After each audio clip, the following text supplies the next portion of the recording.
PhD के विद्यार्थियों का problem आ रहा था, उसके बारे में भी उन्होंने बहुत अच्छा निर्णय लिया कि 2019 जो विद्यार्थी यहाँ पे डेट ऑफ रजिस्ट्रेशन की जो उनकी मांग है वो मांग यहाँ पे पूरी कर गई है।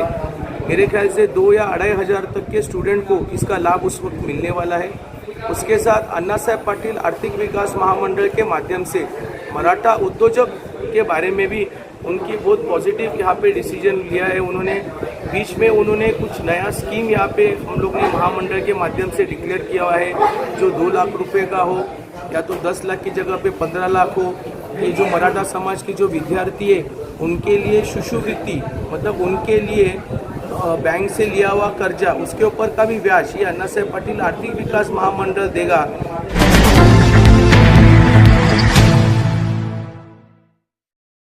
मेसेज जाईल त्याच्यामुळे आता सध्या राज्य सरकार क्युरेटिव्ह पिटिशनच्या माध्यमातून प्रवास करते। याचबरोबर वेगळ्या प्रकारचा आयोग तयार करून परत एकदा ग्रामीण भागाचा अजून चांगल्या पद्धतीने त्या ठिकाणी म्हणतात ना सर्वेक्षण करावं, याच्यासाठी सायमल्टेनियसली काम चालू आहे। तुम्ही एसी बीसी का ओबीसी दोन्हीपैकी कोणतं तुमचं समर्थन आहे? बघा असं आहे ना की कुठल्याही समाजाला धक्का न लावता, कुठल्याही समाजाला त्रास न देता आपल्याला आरक्षण दिलं गेलं पाहिजे, हे माझं व्यक्तिशः मत आहे।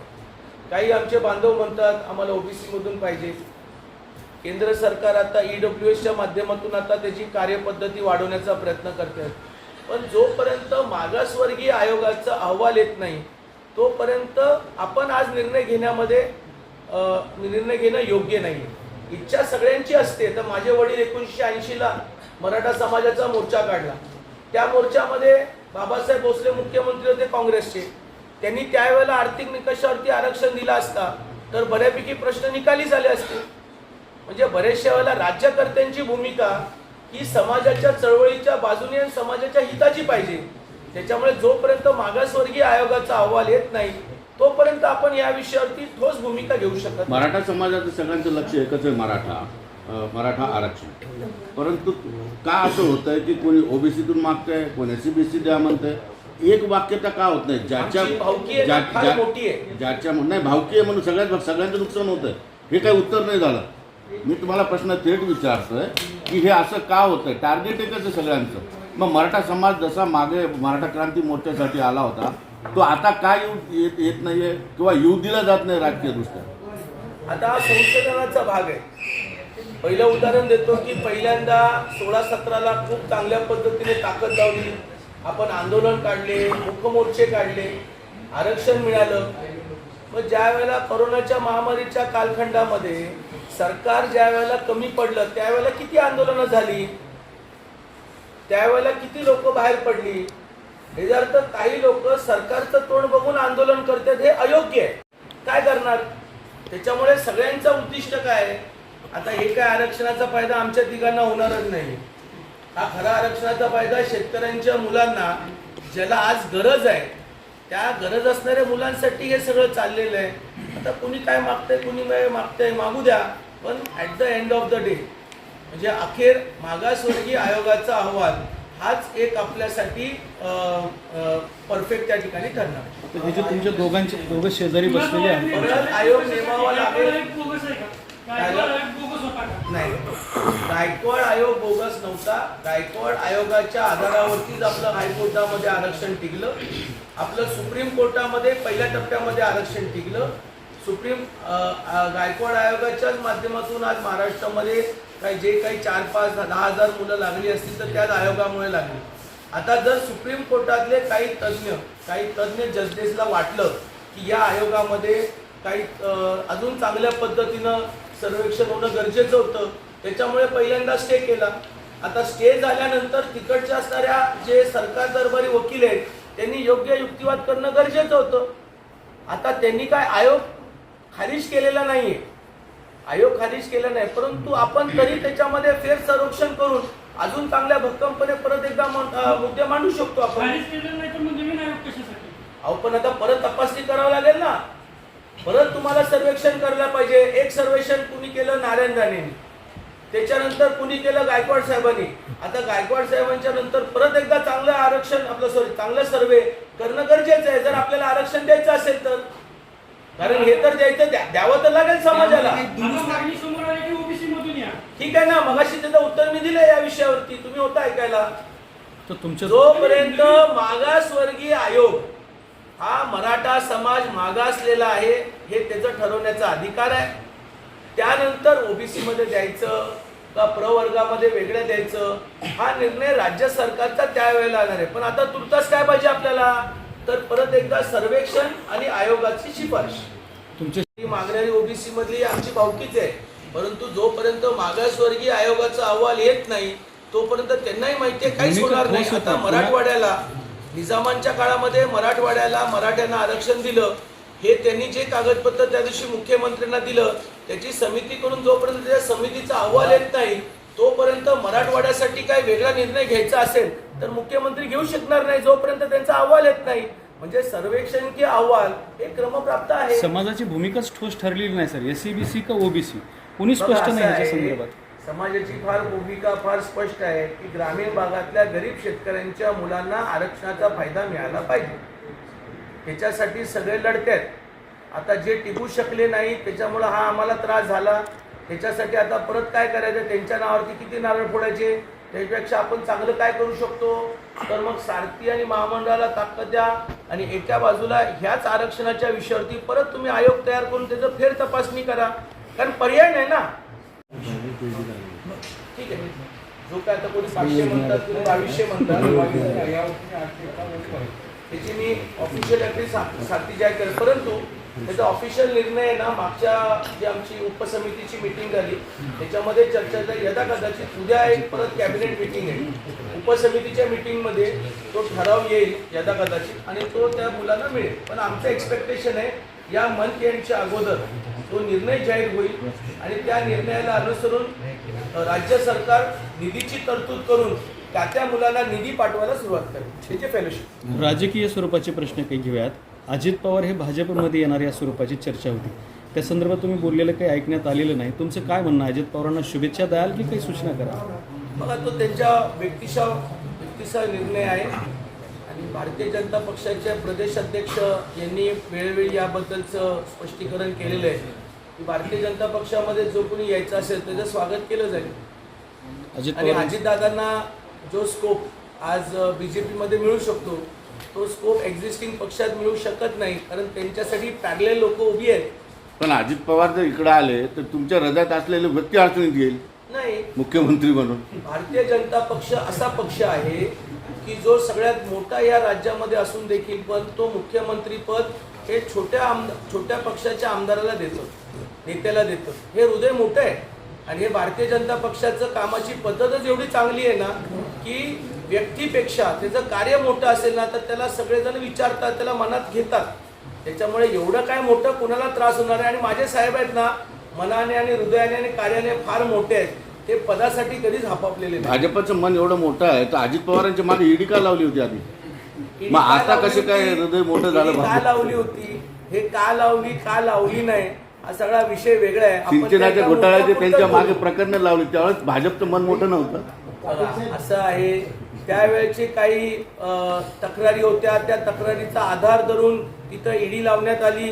नंतर त्याची चौकशी झाली, चौकशीमधून काही निष्पन्न झालं नसेल तर ती माघार घेतलेली आहे, स्पष्ट आहे. वज्रमुठ सभेबद्दल काय तुमचं अनुभव? छोट्या पक्षातून आलेले एकनाथ शिंदेला मोठं केलं, एकनाथ शिंदेनी त्याग केला, ते सोडून आले, तुम्ही छोटं म्हणून त्यांना नाही मी काय म्हणतो, छोटे पक्ष म्हटलो असेल तर मी त्या दुरुस्ती करतो संख्येने. नॉर्मली काय होतं, एखादा मोठ्या संख्येने पक्ष असेल, आमदार जास्त असतील तर त्या पक्षाचाच मेन पद मिळतं. पण तरीही केंद्रीय नेत्यांनी आणि राज्याच्या लोकांनी सांगितलं की नाही, आपण एकनाथ शिंदेना मोठी जबाबदारी दिली पाहिजे, त्या पद्धतीने दिली. छोट्या कंपाऊंडमध्ये घेतलेला कार्यक्रम होता, छोट्या कंपाऊंडमध्ये गर्दी दिसेल. याच्या अगोदरचे कार्यक्रम कसे मोठे होत होते, लोकांची गर्दी जास्त होती, छोट्या कंपाऊंडमध्ये गर्दी दिसली, मग काय झालं त्यामध्ये. आणि तरी जरी एकत्र आले तरी वेगवेगळ्या नेतृत्वांचं स्टेटमेंट तुम्ही ऐकलेलं आहे की आमचं काय आमदारकीचे खाते काय अजून ठरलेलं नाही आहे, आम्ही उद्या एकत्र जाऊ, असं काय आमच्याकडे बंधन नाही आहे. तसे बरेचसे नेते असतात, स्टेटमेंट करतात. त्याच्यामुळे उद्या काय होईल ते आम्हाला माहीत नाही. पण आमचा दृष्टिकोन, जे आमचे नेते आदरणीय देवेंद्र फडणवीस साहेबांनी राज्याला आदेश दिलेले आहेत किंवा त्यांनी जे सांगितलेले आहेत किंवा प्रदेश अध्यक्ष चंद्रशेखर बावनकुळेंनी जे सांगितलेले आहे त्या पद्धतीने कामं चालू आहेत. पण शरद पवारांनी नुकतंच म्हटलेलं आहे की शिवसेना फुटेल हे शिवसेनेचे उद्धव ठाकरे यांना माहीत नव्हतं. माहीत झाल्यावर सुद्धा त्यांना ती सिच्युएशन हाताळता आली नाही असं शरद पवारांनी म्हटलेलं आहे. शरद पवारांच्या बद्दल मी लहान तोंडी मोठा घास घेऊ इच्छित नाही, परंतु पवार साहेब 2014लाही ज्या शिवसेनेच्या बरोबर ते पाठीशी आहे असं म्हणतात, तर 2014लाही भारतीय जनता पक्षाने शिवसेनेची युती होणं हे ठरलं होतं. त्यावेळेला त्यांनी बाहेरून पाठिंबा दिला आणि उपमुख्यमंत्री पद हे शिवसेनेचं त्यांनी घालवलं. काही गोष्टी महत्त्वाच्या आहेत. आता जिथं कालची 2019ची सर्व निवडणूक ही आदरणीय पंतप्रधान मोदी साहेबांच्या नेतृत्वाखाली शिवसेनेने पण लढली, बाळासाहेब ठाकरेंचं पण नाव आहे आणि मोदी साहेबांचं पण आहे. पण या दोघांना महाराष्ट्राने आरक्षण नाकारलं. त्याच्यानंतर गायकवाड समितीच्या कालामध्ये त्याचं आरक्षण आपण तिथल्या सभागृहामध्ये टाकलं. सभागृहामध्ये एकतर्फे मंजूर झालं. त्याला आम्ही एससीबीसी मधून आरक्षण दिलं. त्या धर्तीवरती मुलं शिकली, त्यांनी स्पर्धा परीक्षेत पास झाली, ती कामावर लागली. हा सगळा प्रकार घडला. सुप्रीम कोर्टामध्ये केस गेली, ज्या केसवरती आदरणीय देवेंद्र फडणवीस साहेब मुख्यमंत्री असताना याच्यामध्ये कुठलं सुप्रीम कोर्ट निर्णय घेऊ शकलं नाही. परंतु कालांतराने महाविकास आघाडीच्या सरकारमध्ये अशोकराव चव्हाणांच्याकडनं योग्य पूर्तता न झाल्यामुळे तिथं आपल्याला त्रास झाला. आता जी नव्यानं आपण जी मागणी आमची काय बांधव करत आहेत की आता ओबीसी मधून द्यावे, हा पण संशोधनाचा भाग आहे. जोपर्यंत मागासवर्गीय आयोग परत एकदा बोला. आज छत्रपति संभाजीनगर में अन्ना साहब पाटिल आर्थिक विकास महामंडल और सारथी के बारे में एक पत्रकार परिषद यहाँ पे हुई. राज्य सरकार के मुख्यमंत्री आदरणीय एकनाथ जी शिंदे साहब और मेरे नेता आदरणीय देवेंद्र फडणवीस साहब ये मराठा समाज के पीछे खंभीरपणे खड़े हुए हैं. जब भी इनको अड़चन होती है तो मराठा समाज के बैठक लेना, उनका प्रॉब्लम सॉल्व करने में काम करते. हाल ही में यहाँ पे सारथी का बहुत बड़े पैमाने पे पीएचडी के विद्यार्थियों का प्रॉब्लम आ रहा था. उसके बारे में भी उन्होंने बहुत अच्छा निर्णय लिया कि 2019 जो विद्यार्थी यहाँ पे डेट ऑफ रजिस्ट्रेशन की जो उनकी मांग है वो मांग यहाँ पे पूरी कर गई है. मेरे ख्याल से 2 या 2,500 तक के स्टूडेंट को इसका लाभ उस वक्त मिलने वाला है.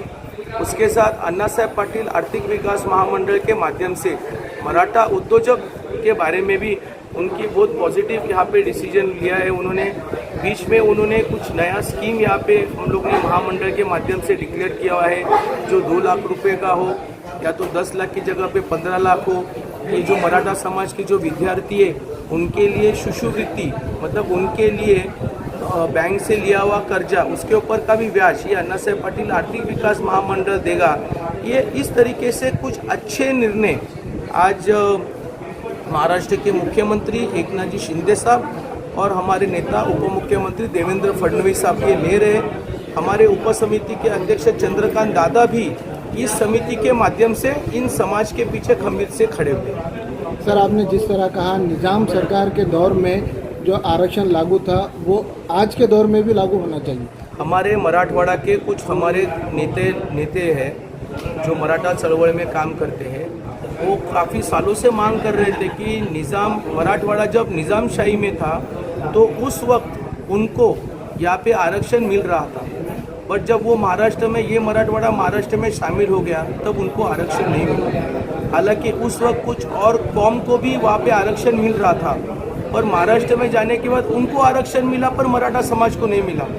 फरवरी में मुख्यमंत्री इन्होंने इसके बारे में बहुत बारीकी से समझ के लिया, एक अलग सी समिति गठन किए मराठवाड़े के लिए कि जो समिति ये पूरे पे जांच करेगी कि निज़ाम के वक्त के कुछ पेपर्स है जो हमारे किशोर भाई चौहान के पास है, वो पेपर्स तपास करने के बाद सरकार इसके बारे में कुछ अलग कर सकती है क्या मराठवाड़े के लिए, उसके बारे में वो सोचे. सर, आप देवेंद्र फडणवीस के बहुत करीबी माने जाते हैं और आपने उनका नाम अपने हाथ पर भी लिखा है. ये कैसा सर, यानी आप कैसा उसको महाराष्ट्र में 5 साल में एक बहुत अच्छे माध्यम से काम किया आदरणीय देवेंद्र फडणवीस साहब ने, जो मेरे गुरु समान है, बड़े भाई जैसे समान है, मेरे नेता है. मैं उनको इसलिए मानता हूँ कि जो मेरे पिताजी की मांग थी उस मांग को उनके माध्यम से पूरा किया गया. इस राज्य में काफ़ी बार मराठा समाज के लोग वहाँ पे मुख्यमंत्री बने, और उन्होंने कभी मराठा समाज के हित के बारे में देखा नहीं, ना आरक्षण के बारे में देखा, ना महामंडल के बारे में देखा। और आदरणीय देवेंद्र फडणवीस साहब ने आरक्षण भी दिया, महामंडल को एक अलग ताकत दी, सारथी जैसी एक एजुकेशनल एक्टिविटी तैयार करने वाली इंस्टीट्यूट तैयार की, जिसके माध्यम से मराठा और कुणबी समाज के लोग इसका फ़ायदा ले सके। इतना बड़ा नेता इतना बड़ा काम समाज के लिए कर रहा है, हमने तो सिर्फ उसका नाम टैटू पे डाला है, पर वो हमारे हृदय में है। सर, आपने जिस तरह कांग्रेस के माजी मुख्यमंत्रियों के ऊपर आरोप लगाया है कि मराठों को उनके दौर में आरक्षण नहीं मिला है, क्या आपको अभी जो शिंदे और बीजेपी सरकार जो है, आपको उम्मीद है कि मराठा आरक्षण मिल पाएगा? 100% उम्मीद है।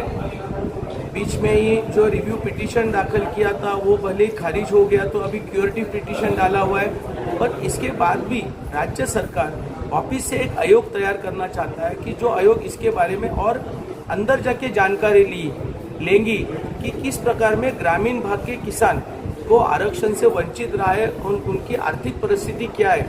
और मुझे यकीन है कि ये दोनों नेता ये मराठा समाज के हित में, ये हालांकि ये दोनों नेता हर एक समाज के पीछे खड़े, पर मराठा समाज के बारे में ये डेफिनेटली पॉजिटिव और अच्छा निर्णय लेंगे। सरकार आपकी सरकार है, फिर क्यों डामाडोल किया जा रहा है सर?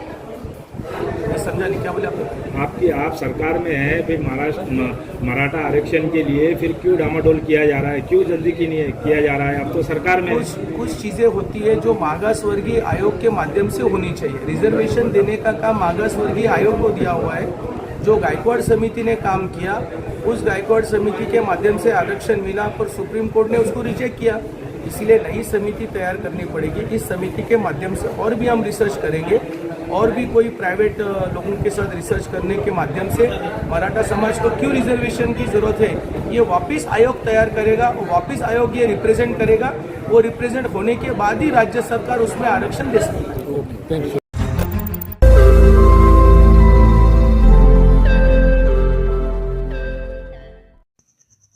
रोज नई खबरों को देखने के लिए हमारे औरंगाबाद समाचार चैनल को सब्सक्राइब कीजिए और नोटिफिकेशन पाने के लिए हमारे बेल आइकन को दबाइए, ताकि हर खबर की नोटिफिकेशन आपको मिलती रहे।